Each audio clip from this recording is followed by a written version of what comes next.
We were talking earlier about the border, and there are two fellas lived over near Belleek. Nowadays, they don't do any smuggling. There's no reason to smuggle any. But since the EEC, which became the EC, which is nowadays the EU, I think, don't know what it'll be next, they brought in all sorts of rules and regulations regarding farming. Watching a programme one night, late show, I think not very long ago, I saw Bruce Shields on, and he was saying he had bought a farm down in County Longford or somewhere, because he said that you don't have to farm anymore, you just write letters to Brussels. And the money just rolls in. Well, true enough, there are lots of stuff like that has gone on. I think it's going to come to an end, maybe. But the story was, instead of smuggling, there are ways of hoodwinking the EEC, because there are people who spend their whole time devising means and methods of making money and making it the handiest way they can. But there were two brothers who lived in Belleek, in the county Fermanagh, just over the road a bit from Ballyshannon. And they discovered that if you had a breeding sow, that you could, if you what would you call her, travelled her across the border, you could get a subsidy, for an export subsidy for breeding sows, that was it. Something to do with the EEC regulations. These farmer fellows, who some of them couldn't read, could quote you numbers of acts and laws and know the whole thing. The two brothers discovered that this was the way to do it, to export breeding sows over to the Republic of Ireland. But when they discovered that there was no tags and nothing on the sows in those days, a sheep were the same, cattle were the first to be tagged in the ear with a number on it and in a book, stamped in a book, by the Department of Agriculture could check on it. But this is before this became known, and the boyos discovered that you could you could export a sow 10 times in one day. Because you could export the sow over, get the things all stamped, smuggle her back that night and export her over the next day again. And sows were making a fortune. One sow was making a fortune. One sow would become 20 sows.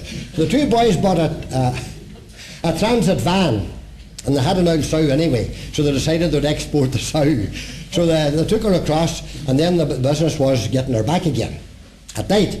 So by God, they'd managed a couple of days. So this particular evening, they were coming back. It was dark night, and they were coming back, wet all night, into the state of the sow.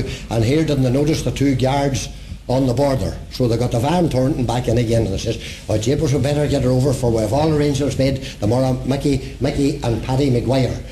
All arrangements made the next day to bring the sow in, for to import a sow into the Republic, into Northern Ireland."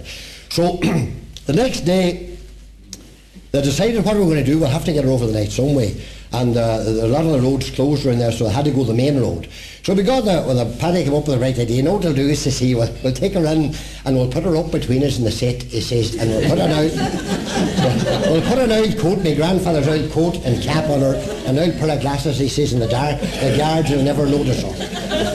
But by God, they got the sow in the middle of the two boys on the front seat anyway, and your man was heading down the road, it's just started to squeal and roar anyway and get terrible restless. So they had to go back to the house again, and they mixed up a taste of whiskey with corn mash. Corn mash, and they give this to the sow, she gobbled it up, and no time at all, she was snoring. And the front seat, they got her on, and she was sitting snoring between the two boys with the cap and the muffle on her and the glasses. So here the two boys were driving along, and anyway they came along, and there were two Gardaí standing on the road near Ballyshannon. So the boys, you stop there now, boy. What's your name? I said, see, Mickey McGuire. Have you got a licence there, boy? So Mickey got out. Oh, I see, Michael, you're all right. And now flashlamp was going. He says, oh, you're okay. He says, oh, that's all right. He says, who's this? He says, that's my brother. He says, Paddy McGuire. Oh, okay. He says, that's all right. And he says, who's the lad in the middle? And the fellow on the far side nearly died. So he gives the old sow a dig way, the rabbit out going, I give a bit of a grunt. The guy says, oh, that's all right, away you go ahead. So the two boys driving over the road, and after they drove away, the one guard says to the other, says, what do you think of them two boys? And the fella says, well, the two young McGuire fellas are all right, but that old fella in the middle's an ignorant old pig.